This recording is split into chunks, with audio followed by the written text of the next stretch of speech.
मैं अरमान हूं। मेरी उम्र 20 साल है। मेरे कोई दोस्त नहीं है, न ही कोई अपना इंसान, क्योंकि इस छोटी सी जिंदगी में एक बहुत बड़ी बीमारी के साथ जी रहा हूं। मुझे कैंसर है। एक ऐसी बीमारी जिसकी अब तक बांग्लादेश में कोई दवा या इलाज नहीं खोजा गया है, और दवाइयों पर जिंदा रहने के लिए मेरे परिवार के पास इतने पैसे भी नहीं थे।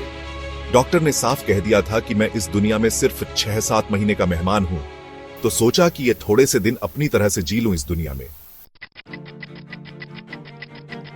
सोच रहा था कि अगर मैं मर गया तो मेरे परिवार का क्या होगा, क्या होगा मेरे भाई, मेरी मां और मेरे पिता का। मैं घर का बड़ा बेटा हूं। अगर मैं मर गया तो मेरे छोटे भाई की उम्र भी इतनी नहीं हुई कि वह कोई काम कर सके। कैसे चलेगा मेरा परिवार? मरने से ज्यादा तकलीफ ये ख्यालें मुझे दे रहे थे। खैर, जो किस्मत में लिखा है वही होगा। गर्मी का दिन था। दोपहर के 12 बज रहे थे। अब मैं लोगों के बीच जाने से कतराता हूं, बस अकेले ही वक्त बिताता हूं, क्योंकि अब मुझे मान लेना चाहिए कि मैं अल्लाह के पास जाने वाला हूं। जौहर की नमाज का समय हो गया था। मन में अचानक इच्छा हुई कि तालाब में नहाने जाऊं, लेकिन हमारे घर के पास जो तालाब था वहां उस वक्त लड़कियां और महिलाएं नहा रही थीं। नमाज का समय निकल जाता, इसलिए मैंने घर से थोड़ा दूर एक पुराने तालाब में जाने का फैसला किया। यह तालाब बहुत पुराना था। करीब 100 से 150 साल पहले लोग यहां नहाया करते थे, लेकिन अब कोई नहीं आता। कारण मुझे पता नहीं, लेकिन बचपन में दादाजी से सुना था कि इस तालाब में कोई अजीब जीव रहता है, और जिसने भी इस तालाब को पाटने की कोशिश की वह सफल नहीं हुआ। जब भी इस तालाब के मालिक या उनके वंशज इसे भरने की कोशिश करते, तो उनके सपने में एक अजीब इंसान आकर उन्हें ऐसा न करने की चेतावनी देता। कहते हैं एक बार उनके वंशजों में से किसी ने इस चेतावनी को नजरअंदाज कर दिया और तालाब को भरने की जिद कर ली, लेकिन 2 दिन बाद उसका शव उसी तालाब में तैरता मिला। कोई नहीं जान पाया कि वह मरा कैसे और उसका शव तालाब में कैसे पहुंचा। तब से गांव के लोग इसे भूतिया तालाब कहने लगे। पर मैंने कभी भूतों पर यकीन नहीं किया, और अब तो मेरे मरने के दिन गिने चुने ही रह गए हैं। इसीलिए मैंने फैसला किया कि इसी तालाब में नहाने जाऊंगा। सोचने के बाद मैंने गले में गमछा डाला और उस तालाब की ओर बढ़ चला। मां को बताया तो उन्होंने पीछे से आवाज दी, उस तालाब में मत जाना, वह अच्छा नहीं है। पर मैंने उनकी बात अनसुनी कर दी और चल पड़ा। तालाब के चारों ओर घना बांस का झुरमुट था और वहां आसपास कोई घर नहीं था। बहुत पहले जब लोग यहां नहाते थे तो उन्होंने ईंटों का एक घाट बना दिया था, लेकिन अब उसकी सीढ़ियों पर काई जम चुकी थी। मैं घाट पर बैठकर थोड़ा शरीर साफ करने लगा, फिर बिस्मिल्लाह पढ़कर पानी में उतर गया। पहली डुबकी लगाने के बाद जब मैं पानी के ऊपर आया तो जो मैंने देखा उस पर यकीन नहीं कर पा रहा था। यहां तो कोई नहाने नहीं आता। फिर ये लड़की कहां से आई? मैंने इसे पहले कभी गांव में नहीं देखा। वह मुझसे 5-6 हाथ दूर नहा रही थी। लड़की बेहद खूबसूरत थी। उसके बाल सुनहरे रंग के थे। मैं डरने से ज्यादा हैरान था, क्योंकि दिन के उजाले में यहां भूत प्रेत आ नहीं सकते। तो ये लड़की आखिर कौन थी? तभी वह अचानक पीछे मुड़ी। इतनी प्यारी सूरत मैंने पहले कभी नहीं देखी थी। मुस्कुराकर उसने मुझसे पूछा, गर्ल वियो, पहली बार कोई लड़की देख रहे हैं?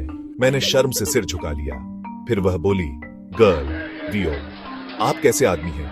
देख नहीं सकते कि एक लड़की नहा रही है? फिर पानी में क्यों उतरे? मैंने कहा, आरमन वियो, मुझे माफ कीजिए, लेकिन जब मैं यहां आया तब आप कहीं नहीं थी। गर्ल वियो, आंखें घर पर छोड़ आए थे क्या? मैं पानी से बाहर निकलने ही वाला था कि उसने कहा, गर्ल वियो, पहले नहा लो वरना नमाज का वक्त निकल जाएगा। मैंने हैरानी से पूछा, आरमन वियो, आपको कैसे पता कि मैं नमाज के लिए जल्दी में हूं? गर्ल वियो, मैं तुम्हें बहुत अच्छे से जानती हूं, तुम्हारी बीमारी के बारे में भी। फिर वह बोली, गर्ल वियो, अब जब तुम पानी में उतर ही चुके हो तो मैं अपनी तरह नहाती हूं, तुम अपनी तरह। मैंने नहाकर जब पानी से बाहर आया तो उससे कहा, आरमन वियो, यहां ज्यादा देर मत रुको। तुम एक जवान लड़की हो, तुम्हें इस तालाब में नहाने नहीं आना चाहिए। शायद तुम इसके बारे में नहीं जानती। यह तालाब ठीक नहीं है।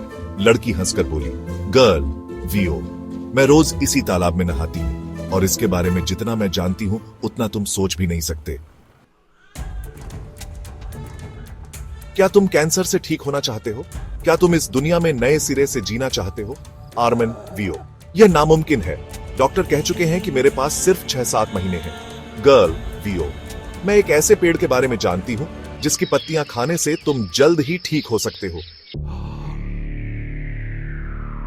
मैं हैरान रह गया और पूछा, आरमान वियो, कौन सा पेड़, कहां मिलेगा? गर्ल वियो, अब देर हो रही है, तुम नमाज पढ़ने जाओ। कल इसी वक्त फिर यहां आओ, मैं तुम्हें सब बता दूंगी। मैं और ज्यादा हैरान होकर उसे देखने लगा। तब उसने कहा, अभी मत सोचो, कल आओगे तो सब समझ जाओगे। हाँ, बस इतना समझ लो, मैं किसी इंसान जैसी नहीं हूं, या यूं कह लो कि मैं इंसान ही नहीं हूं। लेकिन डरने की कोई जरूरत नहीं, मैं तुम्हारा कोई नुकसान नहीं करूंगी। अब यह तुम्हारे ऊपर है, चाहो तो कल आना या फिर कभी मत आना। यह कहकर वह पानी में डुबकी लगा गई। लेकिन अजीब बात यह थी कि एक इंसान पानी के अंदर 5 मिनट तक ही रह सकता है। मैं वहां 10-15 मिनट खड़ा रहा, लेकिन वह लड़की पानी से बाहर नहीं आई। डर के मारे मैं घर लौट आया और नमाज पढ़ने के बाद बिस्तर पर बैठकर सोचने लगा, वह लड़की कौन थी? अगर वह मुझे नुकसान पहुंचाना चाहती तो वहीं मार देती, लेकिन उसने तो मेरी जिंदगी बचाने का तरीका बताया। क्या सच में कोई ऐसा पेड़ है जिससे मेरा कैंसर ठीक हो सकता है? अब सवाल यह था, क्या मुझे उस तालाब में दोबारा जाना चाहिए? इसका जवाब जानने के लिए इंतजार कीजिए।